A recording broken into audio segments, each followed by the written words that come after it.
Bonjour à tous, bienvenue sur la chaîne Hélios Guidance. Je vous propose aujourd'hui de faire le tirage du mois d'avril pour les Vierges. Alors, ce sera le tirage général, donc je vais, comme à mon habitude pour ceux qui me connaissent, utiliser deux jeux de tarot.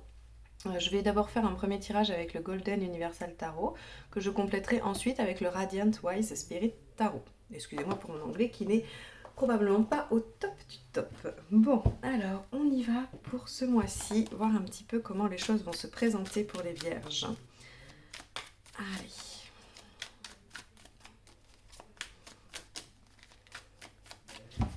Alors, j'espère que vous allez bien dans cette période un petit peu particulière. J'espère que vous vous portez bien, que vous faites attention à vous. Hop. Alors, ici, ça sera votre état d'esprit, ce qui vous préoccupe, les faits, ce qui va être favorable à la situation, ce qui va être défavorable, évidemment. Ici, on va aller voir ce que ça a comme incidence au niveau émotionnel, ici au niveau matériel, et là au niveau, on va dire, général, d'accord, sur vous, votre développement, les énergies que vous êtes en train de mettre en place, d'utiliser, d'accord. Alors, je vais essayer de faire en sorte que ça rentre, parce qu'après je complète chaque carte par une autre. Euh, je vais juste vérifier que vous voyez bien tout le jeu. Hop, c'est bon. Allez, on y va. Donc ici, et ici bien sûr, ça sera l'état de la situation à la sortie du mois. D'accord? Allez, on y va.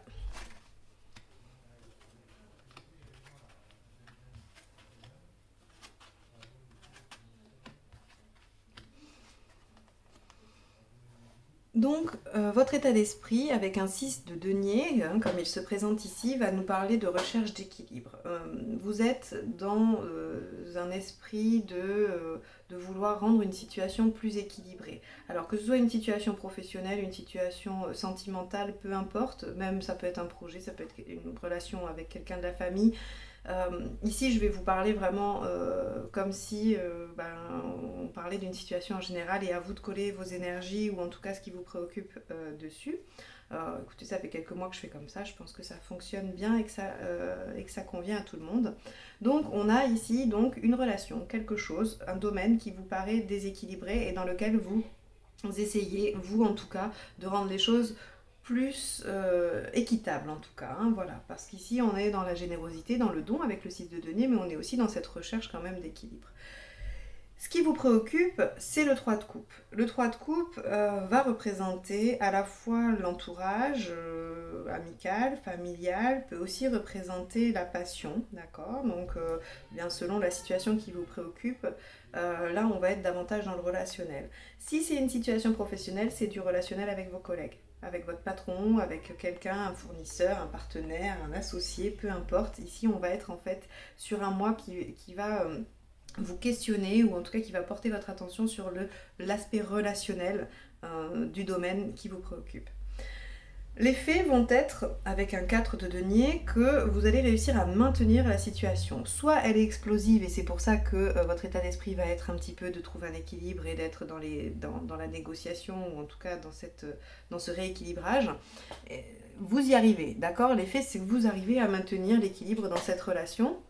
Vous arrivez à sauver les meubles, le 4 de denier, très clairement, il s'accroche à ce qu'il reste, il sauve les meubles, il y arrive, c'est une notion aussi de sécurité, de stabilité, donc visiblement dans les faits, vous arrivez à faire en sorte que cette situation ne dégénère pas, mais vous n'arrivez quand même pas non plus à l'améliorer, d'accord. On est sur un maintien de la situation sur le mois d'avril.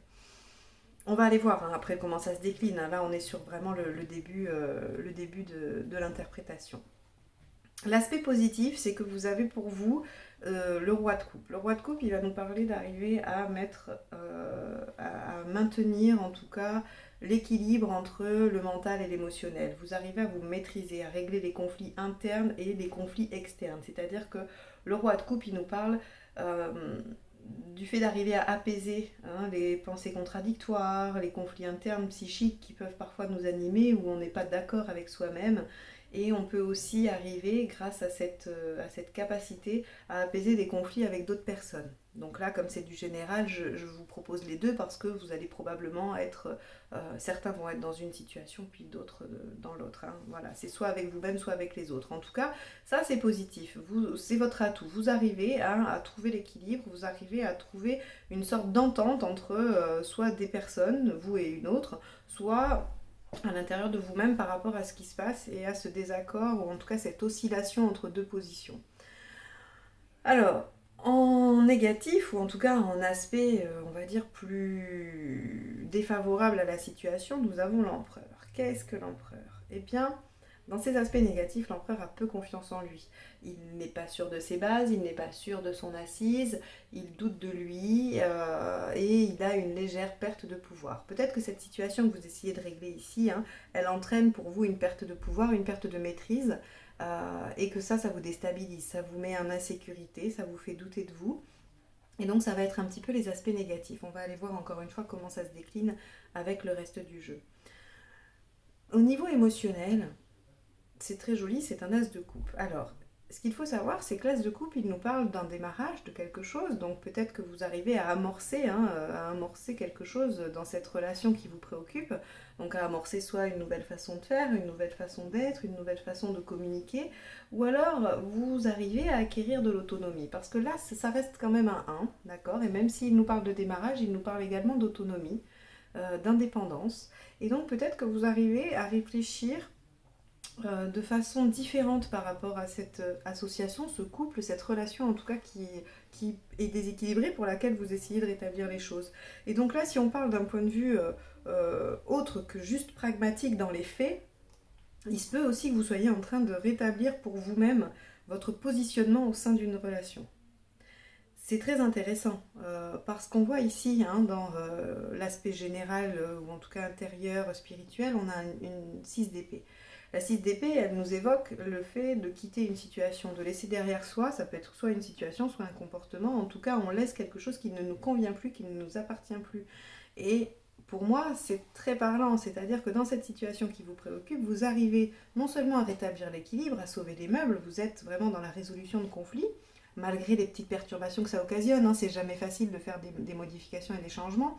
En tout cas, vous y arrivez, vous gagnez de l'autonomie, vous gagnez en sécurité, hein, affective. Puisque l'as, il nous dit, c'est une solitude qui peut être bien vécue, c'est une indépendance maîtrisée. Donc là, on a vraiment, pour moi, au-delà du démarrage, hein, ça peut pour certains parler, hein, le démarrage, d'accord. C'est pour ça que je le dis aussi, parce qu'on est sur une guidance générale et que, bien évidemment, vous ne vivez pas tous les mêmes choses. Donc on a la possibilité, hein, de trouver un équilibre avec quelqu'un et de redémarrer quelque chose ou de démarrer quelque chose.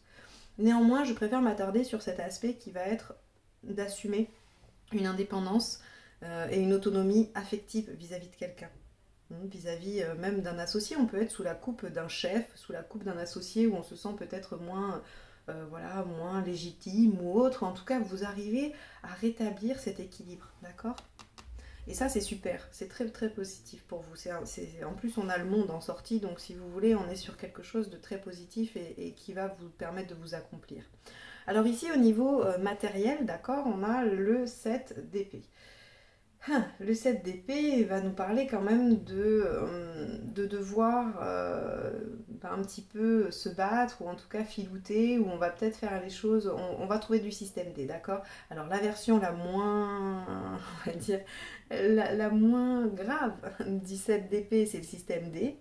La plus compliquée, ou en tout cas la moins glorieuse, ça va être la filouterie, hein, où on va peut-être faire les choses pas trop comme il faudrait. Mais on va voir comment ça se décline avec le deuxième jeu. Il se peut que vous soyez obligé, hein, aussi de trouver des moyens détournés d'arriver à vos fins. Alors ici, rien qui ne concerne l'illégalité, hein, d'accord, je ne cautionne pas ça. En tout cas, voilà, il se peut que vous ayez à trouver, voilà, soit des fois on ne dit pas des choses parce qu'on veut pas aggraver une situation, ça peut être de cet ordre-là. Alors, je vais aller compléter le tirage pour voir ce qui va se dire. Oups là. Tout le jeu qui est parti.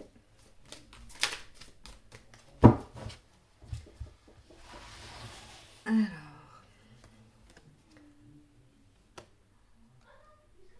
Hmm. Ce que là, ça me montre avec ce 10 de denier, hein, c'est que vous voulez que ça change, hein. Vous voulez quand même qu'il y ait un changement radical de la situation. Elle ne vous convient pas telle qu'elle est. C'est pour ça que vous essayez, vous, de rééquilibrer les choses. Vous essayez de trouver une façon de faire qui serait plus équilibrée pour vous, hein. Ah oui, on a quand même, avec le fou ici, matériellement, je pense qu'il va y avoir des prises de risques. Allez, on y va. Donc ici, on voit bien avec ce 6 de denier, on a le 10 de denier. Le 10 de denier nous parle de clan déjà, hein, nous parle de clan, de bonne entente, de famille, voilà. Il peut aussi nous parler de changement important et radical. Donc pour moi, ici, votre état d'esprit, il est de former quelque chose d'équilibré, de l'ordre d'un clan où chacun aurait sa place, où chacun aurait son rôle. Et là encore, je parle de relations en général, d'accord? Ça peut être tout à fait dans une équipe, ça peut être dans une famille, ça peut être dans un couple, peu importe la situation qui vous concerne. Ici, on va être dans changer ce mode de relation, changer les choses comme voilà, parce que telles qu'elles sont, ça ne vous convient pas, vous voulez que les choses soient davantage équilibrées. Là, avec ce 9 de bâton, on voit que ça va vous demander de sortir de votre zone de confort. Et c'est probablement pour ça que ça vous met dans le doute. Vous vous êtes décidé, vous avez envie, mais là il va falloir vraiment faire des choses auxquelles vous n'êtes pas habitué, hein. Et peut-être qu'on a un petit lien ici, hein, pour certains d'entre vous, où effectivement, peut-être que le fait de sortir de votre zone de confort vous amène à faire des choses dont vous n'êtes pas forcément fier, sans pour autant qu'elles soient négatives ou qu'elles soient mauvaises. Vous voyez, hein, il y a une question de fierté. Peut-être que vous allez vous dire, oh là là, j'ai peut-être été trop... je sais pas, trop autoritaire, peut-être que j'ai été trop virulent, ou j'en sais rien. Il va y avoir en fait cette sorte de culpabilité, hein, qui va probablement vous faire ressentir un peu coupable, et en même temps ici, là, hein, en manque de confiance ou en doute. Dans les faits, vous conservez les choses parce que vous arrivez à faire des propositions, vous arrivez à faire passer le message du côté émotionnel, du côté de vos sentiments. C'est-à-dire que là, on a une parole libérée par rapport à la situation telle que vous la ressentez, telle que vous la vivez. Et c'est ça qui fait que vous arrivez à sauver les choses, hein, c'est que vous allez être authentique et sincère. Alors, là, quand je vous dis ça, j'ai un doute par rapport à ça. Mais je pense que ça peut être sur deux aspects différents. Ce tirage-là, il nous parle de faits ici, il nous parle d'incidence matérielle. Je pense que c'est deux aspects différents. Peut-être que vous allez quand même réussir dans la relation elle-même à faire que les choses soient honnêtes et sincères, et c'est ce qui va vous permettre de maintenir les choses. Ici, dans l'aspect matériel, oui, vous allez peut-être prendre des risques. Pourquoi? Je n'en sais rien. Est-ce que pour vous, le simple fait de vous imposer dans une relation vous fait prendre un risque matériel? Peut-être que vous avez peur, si c'est une relation amoureuse établie, vous avez peur de vous imposer et du coup que la personne peut-être vous quitte, vous laisse et que du coup matériellement il y ait cette prise de risque. Peut-être que si c'est un patron, vous avez peur de vous opposer ou de dire ce que vous pensez et qu'il y ait des retours de bâton, hein, des choses où on pourrait vous mettre en difficulté par rapport à votre tâche et probablement aussi vous avez peur du licenciement pour certains. En tout cas, on voit qu'ici, hein, ce positionnement que vous adoptez, eh bien, c'est compliqué pour vous, hein. En tout cas, il y a des aspects compliqués, même si vous avez décidé d'y aller, hein. C'est votre préoccupation, c'est ce que vous souhaitez. Et ça fonctionne, hein. Il n'y a pas de, voilà, il y a pas trop de risques. C'est vous qui imaginez ça, hein.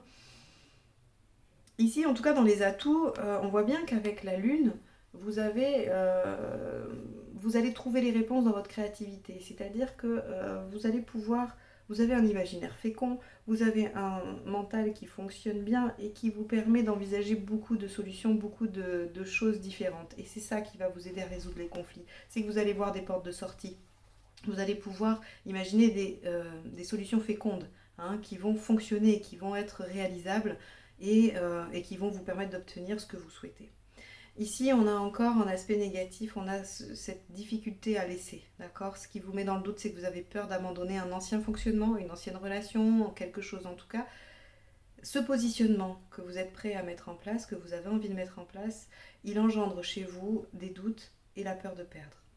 Alors, c'est pas un 5 de denier, hein, donc on n'est pas dans cette peur de la misère affective, mais en tout cas ici, le 5 de coupe dans son aspect négatif, nous parle quand même de choses que l'on a peur de perdre, qu'on sait qu'on doit quitter. Hein. C'est une signification qui est quand même globalement la même que le 5 de coupe à l'endroit, qui nous dit voilà, on quitte quelque chose dont on sait euh, que ce n'est plus bon pour nous, qu'on n'en a plus besoin.